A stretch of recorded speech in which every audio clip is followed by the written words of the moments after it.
السلام علیکم ناظرین، میں ہوں نعیم خان، اپنے ڈیجیٹل چینل پہ آپ کو خوش آمدید کہتا ہوں۔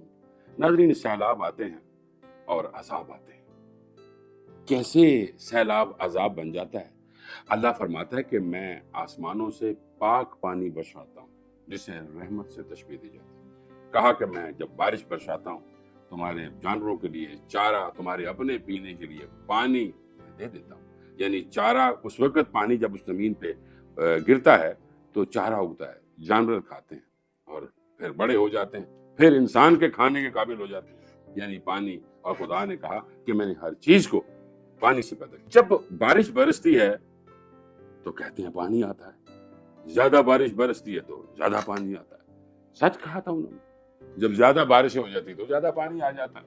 اب اس کو کنٹرول بھی تو کرنا ہے، یعنی وہ پانی رحمت خدا بندی ہے، یہ زحمت میں کیسے کنورٹ ہو جاتی ہے۔ میں اکثر اپنے ٹی وی شوز میں بھی یہ کہتا رہتا ہوں کہ انسان کو کوئی چیز پچ جانی چاہیے، ہضم ہو جانی چاہیے، یعنی عزت، جان، مال، اولاد، یہ سب کچھ نعمت خدا بندی ہے اور رحمت بھی ہے، یعنی بیٹی کو رحمت کہا گیا۔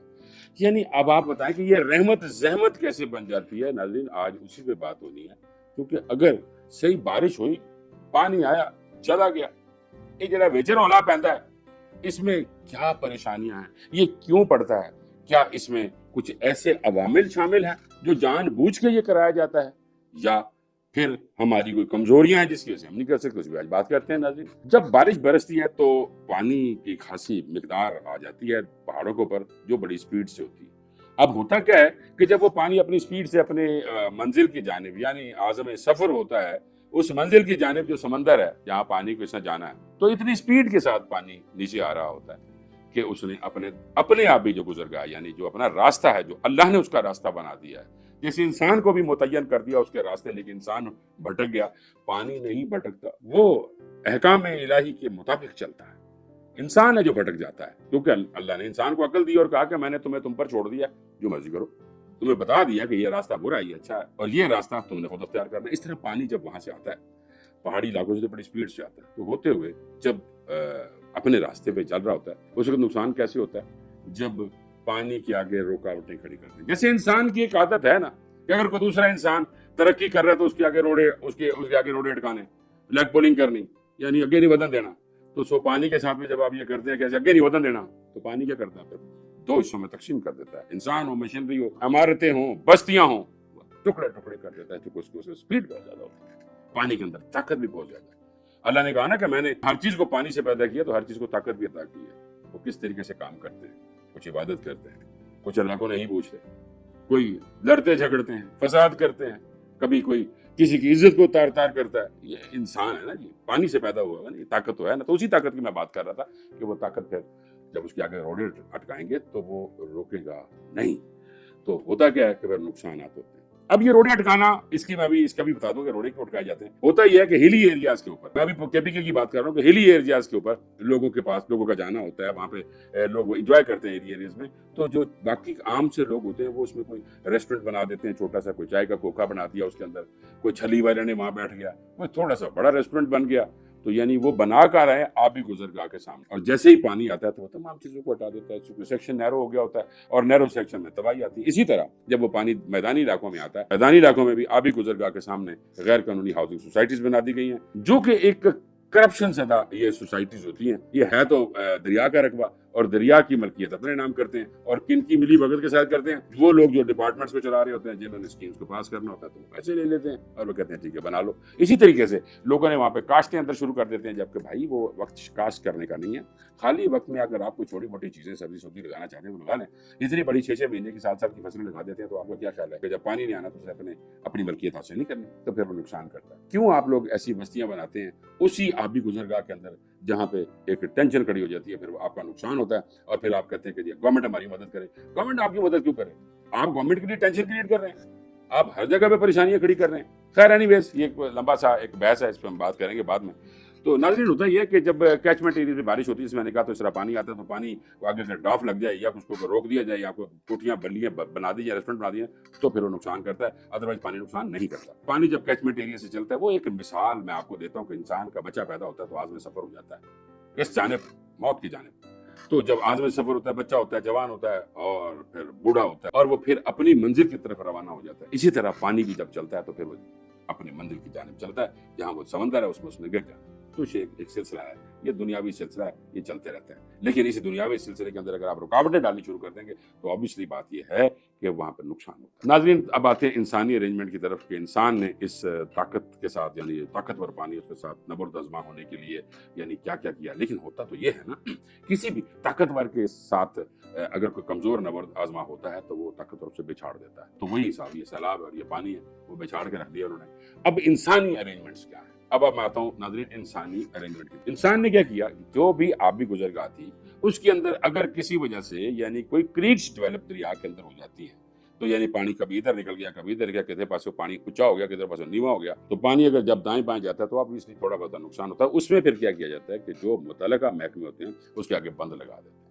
یعنی اس اینگل پہ بند لگا دیتے ہیں کہ وہ پانی اگر ہٹ کرتا ہے اس بند کو تو وہ ہٹ کرنے کے بعد واپس جب جاتا ہے تو وہ اپنے روٹ پہ چل پڑتا ہے۔ اسی طرح یہ ہے انسانی ارینجمنٹ، یعنی پل بنائے گئے، پلوں کے نیچے بھی راستے بنائے گئے۔ وہ کہتے ہیں نا پانی نے آخر پلوں سے تھلے لگنا ہے، وہ کہتے ہیں پلوں بھی کراس کر گیا لیکن آخر گزرتا ہے، وہ ابھی گزر گیا ہے، اس کو چلانا ہوتا ہے۔ اسی طرح جب یہ پانی اس دفعہ آیا تو اس نے سب سے زیادہ جو نقصان کیا وہ جلال پور پیر والا کے ایریا میں کیا۔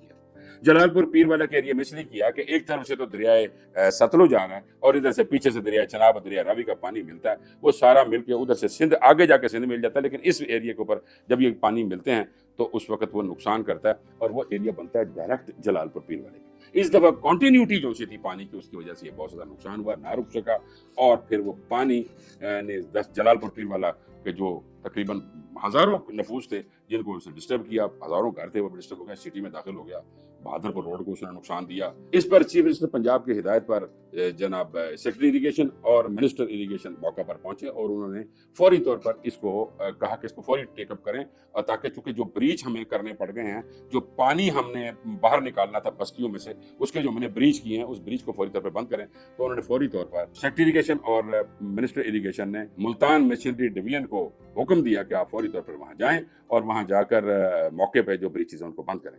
اچھا، جب بریچز بند کرنے کے لیے مشینری فوری طور پہ گئی اور وہاں کے افسران بھی ساتھ گئے ان کے، اور انہوں نے جا کے اب جب تک میں ابھی جو یہ ریکارڈ کر رہا ہوں اس میں اب تک 4 بریچز جو سے کلوز کر دیے گئے ہیں، اور 4 بریچز کلوز کرنے کے ساتھ ساتھ جو نیشنل ہائی وے اتھارٹی یعنی موٹر وے کے ساتھ جو کلورٹس تھی جس میں پانی گزر سکتا ہے وہ بھی بیٹھ گئی تھی، ان کو بھی انہوں نے ریسٹور کیا اور انہوں نے اس کو بنایا۔ مشینری ڈویژن ملتان نے ایک اور بھی کارنامہ کیا، ایک پانچ کے ساتھ ایک لیفٹ مارجنل بند تھا، وہاں پہ سیکرٹری اریگیشن اور منسٹر صاحب بھی وہاں پہ پہنچے، انہوں نے کہا کہ اگر یہ بند ٹوٹ گیا یعنی لیفٹ مارجنل بند تو تباہی، لیاقت پور، خانپور اور رحیم یار خان کو تباہی سے کوئی نہیں بچا سکتا، بہت سارے انسانی جانوں کے نقصان کا خطرہ تھا، یعنی شہر کے شہر اڑ جاتے۔ تو وہاں بھی انہوں نے مشینری ڈویژن ملتان سے یہ کہا کہ بھئی آپ یہاں پہنچیں، اس کو ٹوٹنے سے بچائیں۔ مشینری ڈویژن نے اپنی مشینری وہاں پہ لے کر گئے، اور وہاں پہ یہ میں بات ناظرین اس لیے کر رہا ہوں کہ کسی کے خاص نہیں کر رہا، کہ جو میں نے اس وقت لفظ کہے تھے کہ مشینری کا ارینجمنٹ بہت ضروری ہے، تاکہ اپنی مشینری کے ساتھ کام کریں گے، اپنے انجینئرز کے ساتھ کام کریں گے، انجینئرز نے بنایا ہوتا ہے، انہیں اس کو بچانا بھی ہوتا ہے۔ تو اس لیے میں یہ بار بار یہ کہہ رہا ہوں کہ مشینری ڈویژن چونکہ میری ہی ریکویسٹ کے اوپر جو میں نے اس وقت کہا تھا سیکرٹری صاحب سے، انہوں نے بڑی مہربانی فرمائی تھی جب میں نے شو میں کہا تھا اور جا کے ان کو ڈائریکٹ بھی کہا تھا، اور انہوں نے اس وقت 2 ایکسین اور ایسیز کو بھیجا باہر کوریا، اور وہاں سے انہوں نے مشینری خریدی اور وہ خرید کے پاکستان میں لے کر آئے اور پنجاب اریگیشن کو دے دی اور مسلسل ڈویژنوں کو دے دی۔ اچھا، اب صورتحال یہاں پہ جب وہ مشینری تھی تو ایک لاہور مشینری ڈویژن تھی، ایک تھی ایکسکیویٹر ڈویژن فیصل آباد، اور ملتان ڈویژن کو دے دی۔ اس وقت جو سب سے زیادہ کام کیا گیا وہ تھی چونکہ وہاں پہ ریڈلی اویلیبل تھی ملتان مشینری ڈویژن، تو ملتان مشینری ڈویژن نے بہت مزیدار کام کیا اور ایل ایم بی کو کٹ ہونے سے بچایا، اسے کو بریچ ہونے سے بچایا، اور یہ تمام کا تمام ریوارڈ اریگیشن ڈپارٹمنٹ پنجاب کو جاتا ہے۔ اکثر میں کہتا ہوں کہ اریگیشن ڈپارٹمنٹ پنجاب میں ایک بڑی پرابلم ہو جاتی ہے، وہ لوگ کرپٹ بھی ہیں، لیکن سارے لوگ کرپٹ نہیں ہوتے، کچھ کام کرنے والے لوگ بھی موجود ہوتے ہیں، ہر وقت ہر جگہ پہ کرپشن نہیں ہوتی، لیکن کچھ تو ایسی بھیڑیں ہوتی ہیں نا جو کرپشن کرتی ہیں۔ میں سیکرٹری اریگیشن پنجاب اور منسٹر اریگیشن پنجاب کو اس تمام کاوش پر، کامیابی پر مبارکباد پیش کرتا ہوں، اور خاص طور پہ مشینری ڈویژن ملتان جو آج بھی اس وقت بھی جو میں کہہ رہا تھا کہ میں ابھی شو ریکارڈ کر رہا ہوں، اس وقت بھی وہ کام کر رہی ہے، اور مجھے بہت قوی امید ہے مشینری ڈویژن ملتان کامیابی سے ہمکنار ہو۔ یہ ڈویژنز تو جو مشینری ڈویژن تھی اپنی جگہ پہ کام کر رہی تھی، محکمہ نہار اپنی جگہ پہ کام کر رہا تھا، لیکن چیف منسٹر پنجاب کو جب یہ دیکھا انہوں نے کہ اس حد تک نقصان، اس کو فوراً پہنچی وہ وہاں پہ